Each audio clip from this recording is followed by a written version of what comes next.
మన ప్రభువును రక్షకుడైన యేసుక్రీస్తు నామములో మీకు శుభములు వందనములు తెలియజేస్తున్నాను. అనుదిన ధ్యానమునకు స్వాగతం. కీర్తన గ్రంథం 16వ అధ్యాయం ఈ దిన మన ధ్యానాంశంగా ఉంది.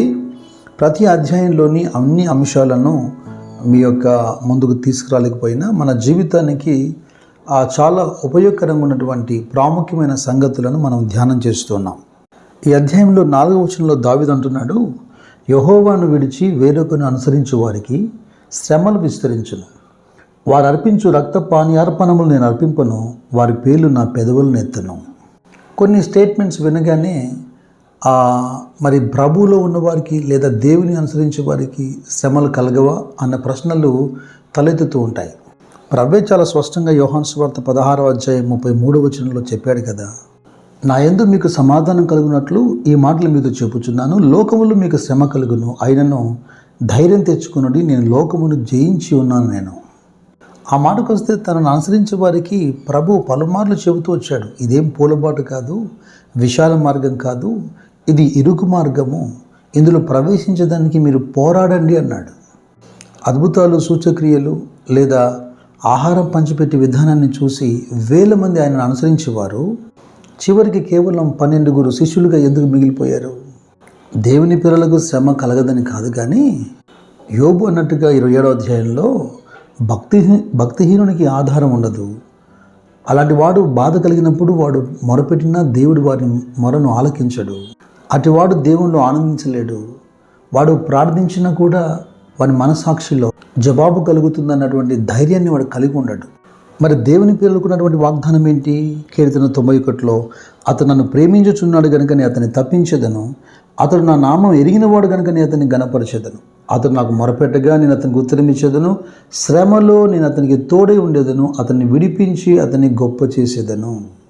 ఇక కీర్తన 16వ అధ్యాయంలో 5వ వచనాన్ని కాస్త అర్థం చేసుకునే ప్రయత్నం చేద్దాం. యెహోవా నా స్వాస్థ్య భాగము, నా పానీయ భాగము, నీవే నా భాగమును కాపాడుచున్నావు. ఇక్కడ కనబడుతున్నటువంటి ఇన్హెరిటెన్స్ లేదా పోర్షన్ అనే మాటలు మనకు ఇజ్రాయేల్ గోత్రాల్లో మనకు కనపడతాయి. సంఖ్యాకాండం 18వ అధ్యాయంలో 20వ వాక్యాన్ని చూడండి. మరి యెహోవా అహరోనుతో ఇట్లా నేను, వారి దేశములు నీకు స్వాస్థ్యం కలగదు, వారి మధ్యను నీకు పాలు ఉండదు, ఇజ్రాయేల్ మధ్యను నీ పాలు నీ స్వాస్థ్యము నేనే. దేవుడు లేవీయులకు ఇచ్చినటువంటి వాగ్దానాన్ని దావీదు జ్ఞాపకం చేస్తున్నాడు. ఒక విధంగా చెప్పాలంటే ఆ వాగ్దానాన్ని తను క్లెయిమ్ చేసుకుంటున్నట్టుగా ఉంది. ఈ మాట మీకు కాస్త అర్థం కావడానికి నేను ఒక సందర్భాన్ని మీ ముందుకు తీసుకొస్తాను. గెత్సెమనే అనబడినటువంటి స్థలంలో యేసుక్రీస్తు ప్రభు తానిక సిలువకు అప్పగించబడక మునుపు తాను చేసిన ప్రార్థన, తాను మరణమగునంత దుఃఖములో ఉన్నప్పుడు ఏమని ప్రార్థించాడు? నా తండ్రి సాధ్యమైతే ఈ గిన్నె నా యొద్ద నుండి తొలగిపోనేమో. ఫిగరేటివ్గా చెప్పబడుతున్నటువంటి ఈ మాట నిజంగా క్రీస్తు చేతిలో ఏదైనా పాత్ర ఉండి ఆ పాత్రలో నుంచి తాగుతున్నాడా? అది ఎక్స్పీరియన్స్ అన్నమాట, ఒక అనుభవం. అలాగే దావీదు కూడా దేవుణ్ణి తన స్వాస్థ్యముగా తన పానీయ భాగంగా మాట్లాడుతున్నాడు. ఇక దావీదు తర్వాతి వచనాల్లో ఇస్తున్నటువంటి స్టేట్మెంట్ లేదా ఈ ప్రవచనం మన ప్రభు అయిన క్రీస్తుకు సంబంధించిన ప్రవచనం. సదాకాలం యెహోవా యందు నా గురి నిలుపుచున్నాను, ఆయన నా కుడిపార్శ్వమందు ఉన్నాడు కనుక నేను కదల్చబడను. అందువలన నా హృదయం సంతోషించుచున్నది, నా ఆత్మ హర్షించుచున్నది, నా శరీరము కూడా సురక్షితముగా నివసించుచున్నది. ఎందుకనగా నీవు నా ఆత్మను పాతాళములో విడిచిపెట్టవు, నీ పరిశుద్ధుని కుళ్ళుపట్టనీయవు. ఈ మాటల వివరణ అపోస్తుల కార్యములు 2వ అధ్యాయంలో మనం చూడగలుగుతాం. 25వ వచనం నుండి ఆయనను గూర్చి దావీదు ఇట్లా నేను ఎల్లప్పుడూ నా ఎదుట ప్రభువును చూచుచుంటిని, ఆయన నా కుడిపార్శ్వమందు ఉన్నాడు కనుక నేను కదల్చబడను.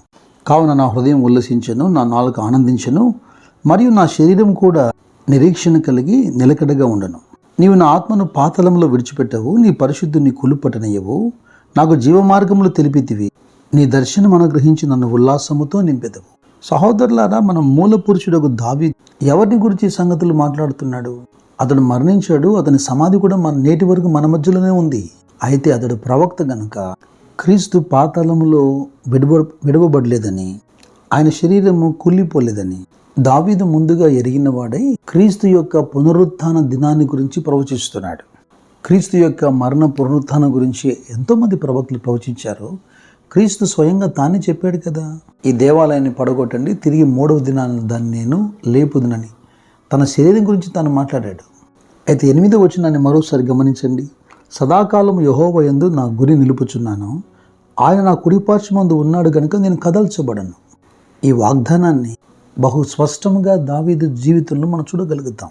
సమూయేలు ప్రవక్త యెషయా ఇంటికి వచ్చి సౌలుకు బదులుగా దావీదును రాజుగా అభిషేకించినప్పటికీ అనేక సంవత్సరాలు రాజ్యం లేక, సింహాసనం లేక, కిరీటం లేక, తనింకా రాజు కాక సౌలు చేతి నుండి పారిపోయిన పరిస్థితులు దావీదు జీవితంలో. ఇజ్రాయెల్ పైన రాజు ఉన్నటువంటి అభిషేక ప్రవచనము దొరికింది, కానీ ఇంకా రాజ్యము దొరకలేదు. అటువంటి సమయాల్లో కూడా దావీదు యొక్క అనుభవం, యెహోవా నీవే నా స్వాస్థ్య భాగము, నీవే నా పానీయ భాగము. ఆయన దావీదు భాగాన్ని కాపాడుతూ వచ్చాడు. ఆ తర్వాత భౌతికంగా కూడా రాజ్యాన్ని దావీదుకు స్థిరపరిచాడు. కీర్తన 33వ అధ్యాయము 12వ వచనాన్ని మనం చూస్తున్నప్పుడు, యెహోవా తమకు దేవుడిగా గల జనులు ధన్యులు, ఆయన తనకు స్వాస్థ్యముగా ఏర్పరచుకున్న జనులు ధన్యులు. మరి లేవీయులకు ఇచ్చినట్టుగా, దావీదుకి ఇచ్చినట్టుగా ఆయన మనకి ఈ అనుభవాలు ఇవ్వట్లేదా? ఆయన మనల్ని రాజులైన యాజకులుగా చేసి ఉన్నాడు కదా. ఆయనే మన భాగము, ఆయనే మన స్వాస్థ్యము, మన పౌరసత్వము పరలోకమందున్నది. ఆయన సన్నిధిలోని సంపూర్ణ సంతోషమును, ఆయన కుడి చేతిలోని నిత్య సుఖములు మీకు సమృద్ధిగా దయచేయనుగాక. దావీదు పలికిన ఈ ప్రవచనాన్ని, వాగ్దానాన్ని వ్యక్తిగత వాగ్దానంగా కూడా స్వీకరించండి. నిజమే కదా, ఆయన మన కుడిపార్శ్వమందు ఉన్నడలా మనం కదల్చబడం. అటు కృప దేవుడు మీకు దయచేయనుగాక. మన పరమ తండ్రి యొక్క ప్రేమ, యేసుక్రీస్తు యొక్క కృప, పరిశుద్ధాత్మ యొక్క సహవాసం మీకు తోడై ఉండి మిమ్మల్ని కాచి కాపాడునుగాక. God bless you. God bless you.